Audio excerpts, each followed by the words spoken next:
ورا راغب علامة ليس مجرد نجم لبناني لامع، بل اسم ارتبط لعقود بالنجاح، الحضور الطاغي، والقدرة على إثارة الفضول أينما ظهر. لكن هل يمكن أن تكون خلف هذا البريق قصة جديدة تشعل الوسط الفني من جديد؟ ماذا يعني أن يخرج أخيرا ليتحدث بوضوح عن زواج يقترب وعن مكان الاحتفال الذي ظل طي الكتمان؟ في هذا الفيديو سنقترب أكثر من الحقيقة ونكشف تفاصيل التصريح الذي أثار ضجة كبيرة. هل حان الوقت فعلا لحدث عاطفي سيغير صورة راغب علامة أمام جمهوره؟ وما الذي أخفاه طوال الفترة الماضية وجعله اليوم مستعدا للكشف؟ على مدى سنوات طويلة عرف الجمهور راغب علامة كنجم يعرف جيدا كيف يفصل بين ما يخص المسرح وما يخص حياته الخاصة. كان حاضرا دائما في الصورة، في الحفلات، في التصريحات، في اللقطات التي تشعل الجدل أحيانا، لكنه في المقابل ظل حذرا كلما اقترب الحديث من المساحات الأكثر حساسية في حياته الشخصية. ولهذا بالتحديد لم يكن وقع العبارة المنسوبة إليه "نحن على وشك الزواج" عاديا أو عابر، بل بدا وكأنه باب فتح فجأة على عالم ظل مغلقا لفترة طويلة، عالم تختلط فيه العاطفة بالسرية والتلميح بالرغبة في الاعتراف والإنكار القديم بلحظة يبدو فيها أن الصمت لم يعد ممكنا كما كان. ما جعل هذه الحكاية تستحوذ على انتباه المتابعين ليس فقط احتمال وجود زفاف قريب، بل الطريقة التي خرج بها الخبر إلى الضوء. فالفنان الذي اعتاد أن يسيطر على إيقاع ظهوره الإعلامي لم يكن من النوع الذي يمنح جمهوره معلومات شخصية كاملة بسهولة، خصوصا عندما تكون مرتبطة بقرار مصيري مثل الزواج أو بالإعلان عن مكان الاحتفال به. لذلك بدا الأمر بالنسبة للكثيرين وكأنه تحول في اللهجة قبل أن يكون كشفا للمعلومة نفسها. لم يعد الحديث محصورا في تكهنات أو شائعات متداولة بين صفحات الفن، بل صار هناك إحساس بأن شيئا حقيقيا يتحرك خلف الكواليس، وأن ما قيل هذه المرة ليس مجرد مزحة عابرة أو تصريحا قابلا للتأويل، بل خطوة أولى نحو الاعتراف بما كان يفضل إبقاءه بعيدا عن الأعين. اللافت أيضا أن الفضول لم يتركز فقط على هوية العلاقة أو حقيقة الارتباط، بل امتد بسرعة إلى سؤال أكثر إثارة: لماذا الآن؟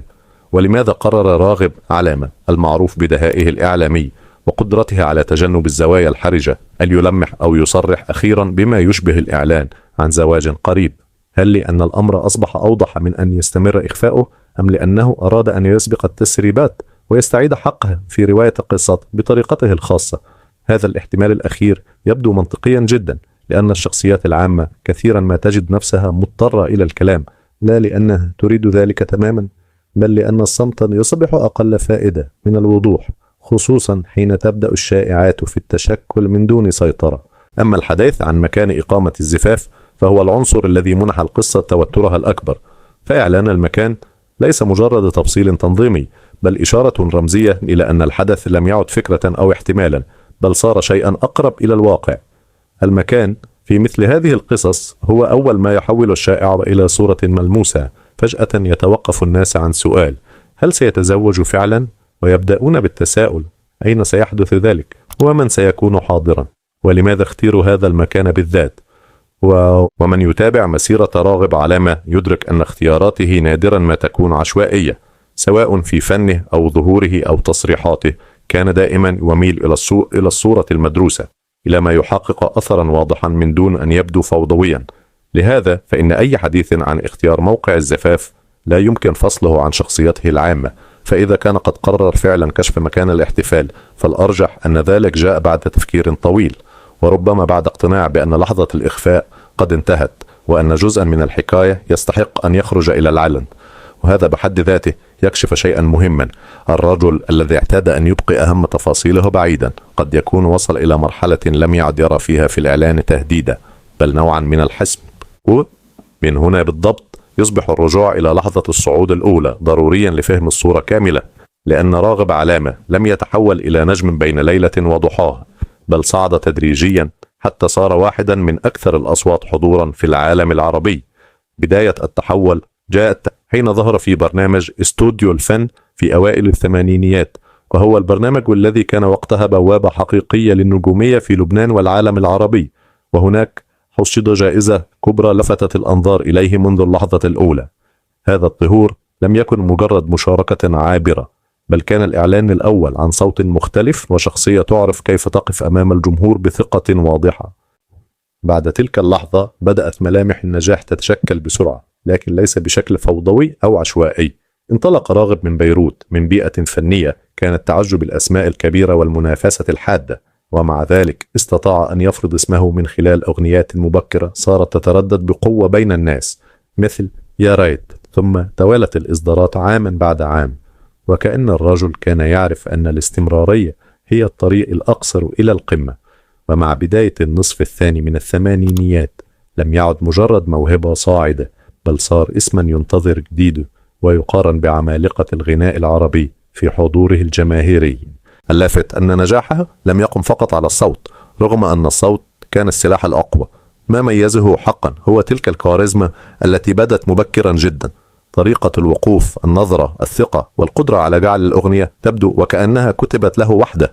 ولهذا حين أصدر أعمالا لاحقة مثل عن جد وقلبي عشقها لم تكن مجرد أغاني ناجحة، بل محطات رسخت صورته كنجم جماهيري يعرف كيف يلتقط لحظة الذوق العام من دون أن يفقد بصمته الخاصة. وتذكر المصادر أن قلبي عشقها ارتبطت أيضا بكونها من أوائل الأغاني العربية التي قدمت في قالب فيديو كليب، وهو ما أضاف إلى صورته بعدا بصريا جديدا في مرحلة كان فيها هذا الأسلوب لا يزال لافتا وغير مألوف بالكامل. ومع مرور السنوات لم يهدأ هذا الصعود، بل تمدد إلى مرحلة أكثر رسوخا في الألفية الجديدة. ألبومات مثل سهرون الليل وطب ليه والحب الكبير عززت مكانته التجارية والفنية، وجعلته ليس فقط نجم حفلات، بل فنانا قادرا على الحفاظ على الصدارة عبر تغير الأذواق والمنصات. أغنية طب ليه تحديدا تصدرت القوائم لأسابيع، بينما حمل الحب الكبير نجاحا جماهيريا إضافيا دعم صورته كواحد من أكثر الفنانين العرب ثباتا في السوق الفني. ومن العلامات المهمة أيضا أن نجاحه لم يبقى محصورا في التسجيلات والحفلات، بل اتسع إلى الحضور الإعلامي الواسع، عندما أصبح لاحقا وجها معروفا في برامج المواهب وخصوصا في لجان التحكيم على الشاشات العربية. لم يكن ذلك بداية شهرته، بل نتيجة طبيعية لمسار طويل من التراكم. الجمهور كان يعرفه أصلا كنجم، لكن التلفزيون أعاد تقديمه بصورة أقرب وأكثر يومية، فزاد ذلك من رسوخ اسمه لدى أجيال جديدة ربما لم تعش مرحلة الانطلاقة الأولى. وتشير المصادر إلى أنه ترأس لجنة تحكيم النسخة العربية من أرب آيدل في بداية العقد الثاني من الألفية، وهو ما منحه حضورا مختلفا خارج إطار الأغنية وحده. ومن التفاصيل التي تبدو اليوم أكثر دلالة من السابق أن راغب علامة لم يكتفي بالاعتماد على شركات الإنتاج التقليدية، بل ارتبط اسمه لاحقا بمسارات أكثر استقلالا، ومنها العمل عبر شركة بوك ستيج برودكشن المرتبطة بإدارة أعماله العائلية، ما يعكس وعيا مبكرا بأهمية التحكم في المسار المهني وعدم ترك الصورة بالكامل للآخرين.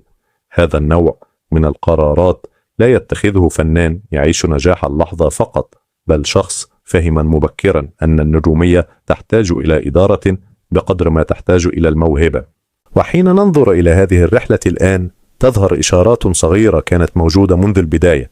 الطفل الذي بدأ العزف على العود في سن مبكرة والمشارك في البرامج الإذاعية وهو لا يزال صغيرا، لم يكن يقترب من الفن بوصفه تجربة مؤقتة، بل كان يسير نحوه منذ وقت بعيد. لذلك فإن لحظة الشهرة عند راغب علامة لم تكن انفجارا مفاجئا بقدر ما كانت تتويجا لمسار طويل من الإعداد والالتقاط الذكي للفرص والقدرة على تحويل الظهور الأول إلى حضور دائم لا يبهت سهولة. ومن هذه النقطة تحديدا لا تبدو شهرة راغب علامة كأنها مجرد نجاح فني عابر، بل كرحلة صعود طويلة كانت كل مرحلة فيها تمهد لما بعده بهدوء وذكاء. فبعد أن لفت الأنظار في استوديو الفن لم يكتفي بالرهان على وهج البداية، بل تحرك بسرعة ليثبت اسمه في سوق كان مزدحما بأصوات قوية وحضور طاغٍ. ومع إطلاق أعماله الأولى في بيروت بدأ الجمهور يميز فيه شيئا خاصا، ذلك المزج بين الخفة العاطفية في الأغنية والثقة الواضحة في الأداء والقدرة على جعل اللحن التجاري يبدو أكثر قربا من الناس. هذا ما جعل أغنيات مثل يارت والحب الكبير لاحقا لا تسمع فقط، بل تحفظ وتردد وتتحول إلى جزء من ذاكرة المستمع العربي. التحول الأهم لم يكن في انتشار الأغاني وحدها، بل في صورته هو كنجم. راغب لم يظهر بصوت قوي فقط، بل بحضور بصري لافت في زمن بدأت فيه الصورة تساوي نصف النجاح وربما أكثر. ومع الحديث عن أن قلبي عشقها كانت من أوائل الأغاني العربية التي قدمت في قالب فيديو كليب، صار واضحا أنه فهم مبكرا أن النجومية الحديثة لا تبنى بالصوت وحده، بل بالقدرة على احتلال الشاشة أيضا. هنا بالتحديد بدأ يتشكل لقب السوبر ستار حوله، لا بوصفه دعاية فارغة، بل نتيجة طبيعية لفنان أدرك اللعبة باكرا، كيف يغني وكيف يظهر وكيف يترك انطباعا يصعب تكراره. أغنية طب ليه وصلت إلى الصدارة لأسابيع، ثم جاءت نجاحات لاحقة جعلت اسمه ثابتا في سوق يتغير بسرعة ويبتلع كثيرين. المثير هنا أن بعض المتابعين عادوا لاحق ليربطوا هذا الثبات بصفة كانت واضحة فيه منذ البدايات، ميله إلى إدارة مسيرته بصرامة وعدم ترك اختياراته للظروف وحده.